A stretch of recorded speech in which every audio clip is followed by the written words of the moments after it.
topeng tua itu simbol dari kebijaksanaan. Apapun yang diberikan kepada umat itu berdasarkan pertimbangan-pertimbangan yang betul-betul.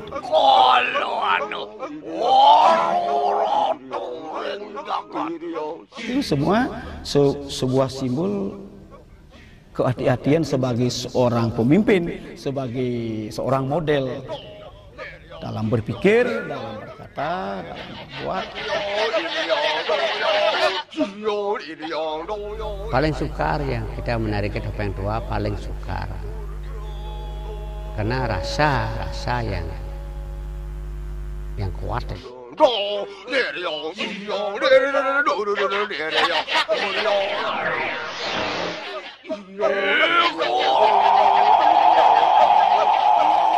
Topeng telah menjadi salah satu bentuk ekspresi paling tua yang pernah diciptakan peradaban manusia. Tidak hanya karena keindahan estetis yang dimilikinya, tetapi sisi misteri yang tersimpan pada raut wajah topeng tetap mampu memancarkan kekuatan magis yang sulit dijelaskan.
Topeng tua itu adalah gambaran daripada seorang raja yang telah tua, gitu.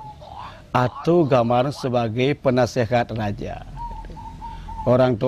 Seorang raja yang telah tua berarti dia sudah punya pengalaman yang luar biasa, sehingga tua di sini tidak hanya tua umurnya saja, tetapi dia betul-betul tua dalam berpikir, berkata, dan berperilaku, berbuat gitu. Konon berita yang saya dengar ya, tari topeng tua itu diciptakan oleh anak agung Aji Rako Pajenengan dari Sukawati. Ya, berarti jayanya beliau itu sekitar abad 19 gitu. Berarti topeng tua itu lahir abad 19. Anak Agung Haji Rako Pajenengan itu beliau itu tinggal di Sukawati, tetapi rasanya beliau itu adalah daripada Terah Raja Gianyar, tetapi tinggal di Sukawati. Kata topeng itu bahasanya tutup dulu, ditambah topeng berarti tutup muka. Nah itu bahasa dari topeng. Nah pada zaman dulu yang dikaitkan dengan topeng itu udah erat hubungannya dengan upacara wali di Bali. Topeng tua sebagai penuntun umat. Yang kedua, sebagai memberikan istilah Bali sepat siku-siku kepada umat. Nah, topeng tua, apapun yang akan diperbuat itu harus banyak pertimbangan. Misalnya seperti pemimpin, kita mencari istilah Balinya, karakter dari topeng tua.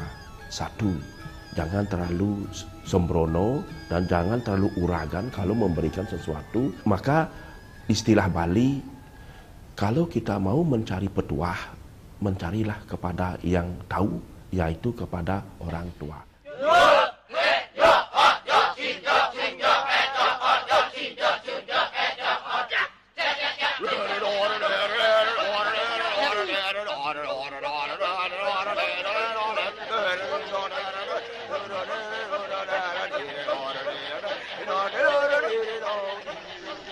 Pada sebagian besar masyarakat dunia, topeng memegang peranan penting dalam berbagai sisi kehidupan yang menyimpan nilai magis dan suci.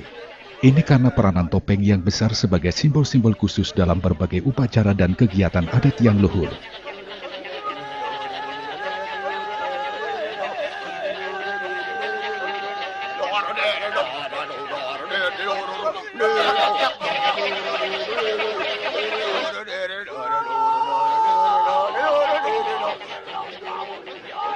Mulai tahun 70 saya diundang sama Maksan dalam Alas Harum, disuruh mulai topeng pajagan. Di dalam topeng pajagan itu ada rangkaiannya topeng tua, di sana karakternya. Tidak harus topeng Jekari itu harus menari ke topeng tua. Karena apa? Karena topeng tua itu dianggap orang bijaksana, orang harus mendampingi raja. Itu maknanya topeng tua sebenarnya. Raja itu sebagai model ya. Makanya menyadari diri sebagai seorang model, sebagai panutan harus hati-hati. Sehingga filsafat itu yang ada di dalamnya. Makanya dari gerak tarinya topeng tua itu waktu keluar itu sudah dia tenang gitu. Pasti dia melihat kanan, tengah, kiri, itu kan simbol sebuah kehati-hatian dalam berpikir, dalam berkata, dalam berbuat gitu. Dia sangat hati-hati. Sehingga ada gambaran seperti itu filsafatnya.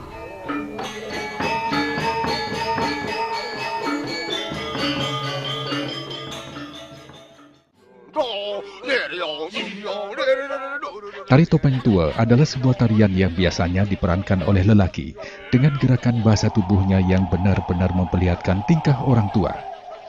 Mulai dari jalannya yang kadang sempoyongan, nafas yang tersengal-sengal dan pandangan mata yang mulai kabur.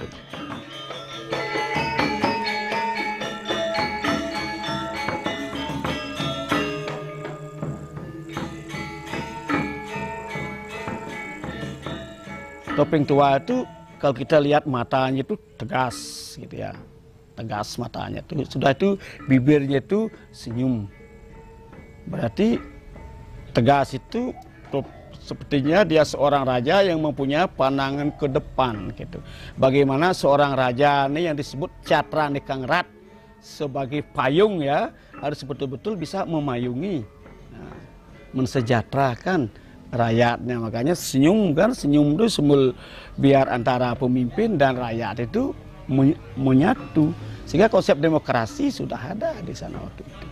Lalu raja itu wajahnya berseri-seri disertai dengan sikap sebagai seorang raja yang sebenarnya, sehingga rasa batin daripada rakyat itu yang tumbuh bukan takut gitu kan.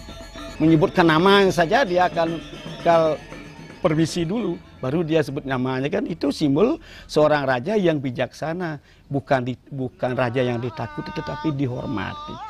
Kalau topeng tua itu semua turun, dari alisnya agak turun, dari pipinya ada lembutnya agak turun, tidak begitu kencang seperti patih, dan mulutnya juga. Topeng tua itu ada dua, ada tersenyum tetapi kelihatan sebagai orang payah, sebagai orang berhati-hati. Nah, ada juga topeng tua mulutnya terbuka, ya seperti istilahnya kalau keluar itu tidak terlalu banyak melangkah, tapi dia sudah payah.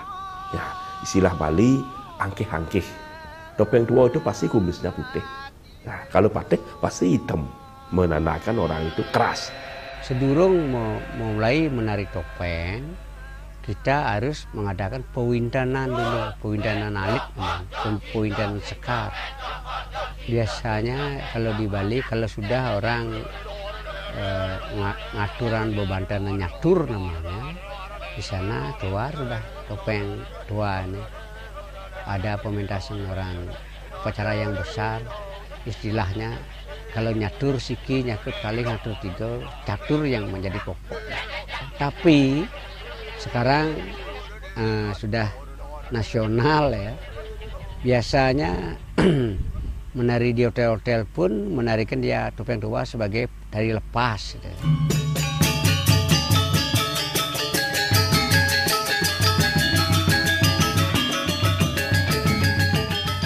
Di Bali, topeng bukan hanya sekedar seni tari belaka, tetapi topeng juga menjadi pelengkap dalam ritual keagamaan, karena itu sering juga disebut dengan topeng wali.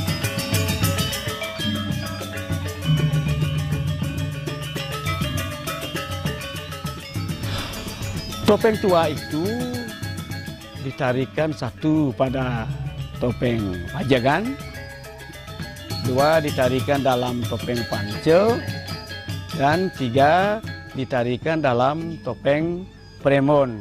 Dan akhir-akhir ini karena Bondres itu sendiri sudah menjadi pertunjuk yang otonom, berdiri sendiri, sudah lepas dari topeng pajagan, topeng panco, topeng premon, sering topeng tua itu juga ditarikan dalam pertunjukan Bondres. Gitu.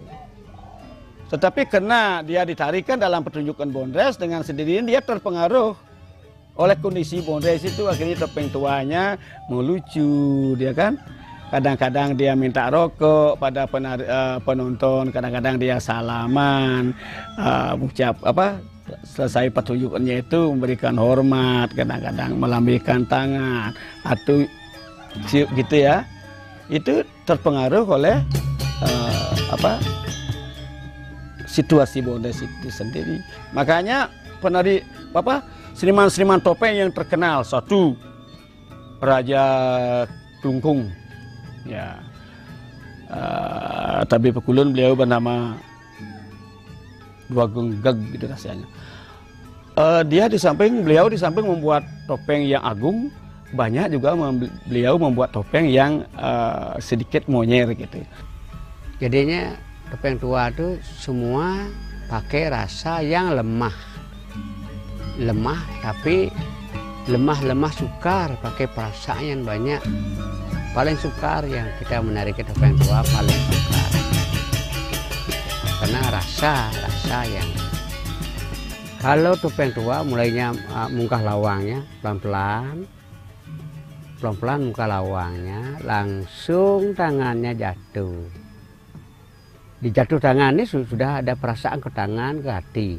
Terus dia jalan, guyul tangan,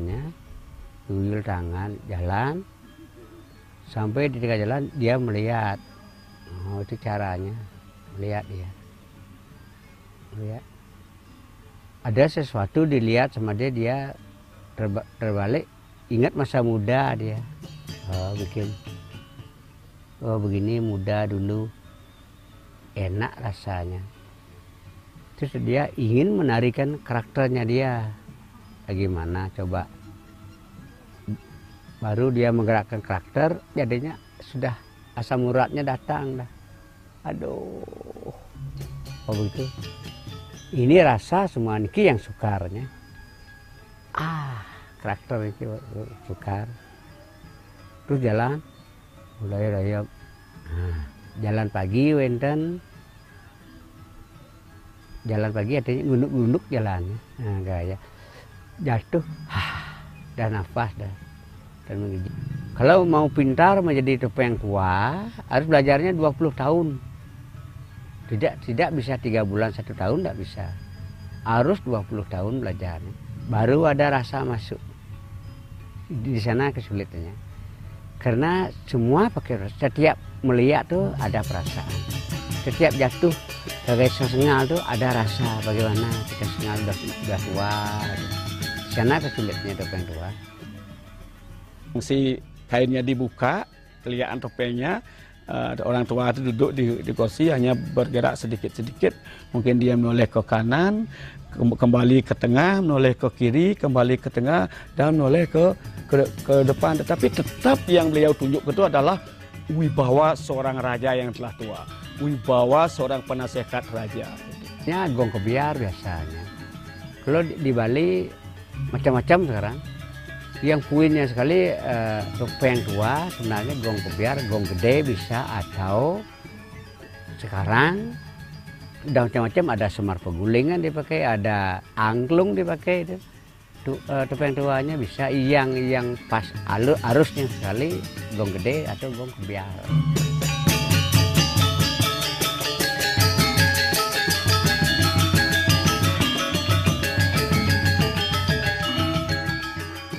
Di Bali, kesenian yang diduga berkaitan dengan topeng termuat dalam prasasti Bebetin yang berangkat tahun 869 Masehi. Dalam prasasti itu disinggung istilah pertapukan yang artinya perkumpulan topeng. Sedangkan bagaimana bentuk dan apa lakonnya tidak dijelaskan.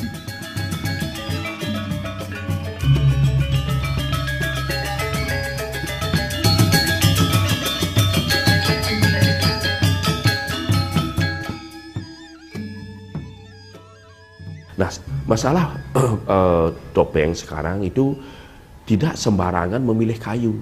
Nah, kalau kita pakai menari, satu kayu yang paling bagus kita pakai, ada yang dipakai di pura, itu kayu yang terdapat di kuburan. Ya, itu ada upacaranya, kalau pada umumnya di Bali dimohon pada hari Kanjeng Kliwon. Nah juga ada, baru-baru ini saya dapat kayu dari pura dalam. Topeng itu, kalau memang topeng, selain dari pule itu, karakter topeng itu akan tidak begitu muncul. Karena pule memang ada kaitannya, sejarahnya, dan dipakai topeng pun hanya itu kayu pule. Ya, misalnya dari kayu dulu. Nah, sekarang kayu pule dibeli dengan hari yang bagus, itu harus didiam itu minimal 1 tahun, agar air itu keluar dia. Ya. Mengapa didiamin 1 tahun? Kalau itu dibikin masih basah, nanti topeng itu udah selesai itu dia akan mengkerut karena air itu masih ada. Nah ini masalah topeng itu dibikin dulu, istilah Bali di bakalan, dibikin istilah kuub, ya. Udah tuh udah dipahat, ditaruh, mungkin lagi 1 minggunya dikerjakan. Kerjaan kasar, kita keluarkan bentuk-bentuknya kalau topeng tua, udah itu biarkan juga 1 minggu, kita haluskan. Nah kita cari, udah keduanya kita lihat bentuknya, udah itu dihalusin. Nah masalah proses warna topeng tua itu sangat tergantung dari warna. Kadang-kadang kalau orang tidak berpikiran memperlihatkan karakter dari topeng itu, kadang-kadang pewarnanya sampai 5 lapis. Nah dijual dah. Kadang-kadang tamu tidak mengerti dia, oh ini sama topengnya. Tetapi kalau orang seni dia tahu.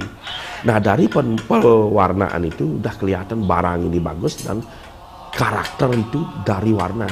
Kalau saya sampai 75 lapis warnanya, 1 topeng. Lain dengan barong dan rana itu sampai 300 lapis. Yang kita perlu dari topeng tua itu, apa sebenarnya bisa ambil maknanya topeng tua. Yang bisa ambil itu kepintarannya dia. Karena orang tua sampai begitu kepintarannya, kita harus meniru dia. Orang yang pintar memang, ini topeng tuan memang orang pintar. Kalau dia tidak pintar, dia tidak menjadi penasehat. Zaman dulu kita taat dengan tutur-tutur dari orang tua. Nah sekarang dengan kehidupan globalisasi begini, inilah seharusnya pemimpin-pemimpin di Bali seperti Klian Banyar, Bendeso Adat. Nah kita harus mencari cermin dari topeng tua itu. Sampai kapanpun kita, baik itu pemimpin, ya rakyat biasa gitu, harus menteladani dan memvisualkan, mengimplementasikan karakter-karakter dan kewaspadaan daripada seorang tua sampai kapanpun, dan tetap bisa menjadi panutan, catra negara, pengayom negara, pengayom bangsa, pengayom masyarakat.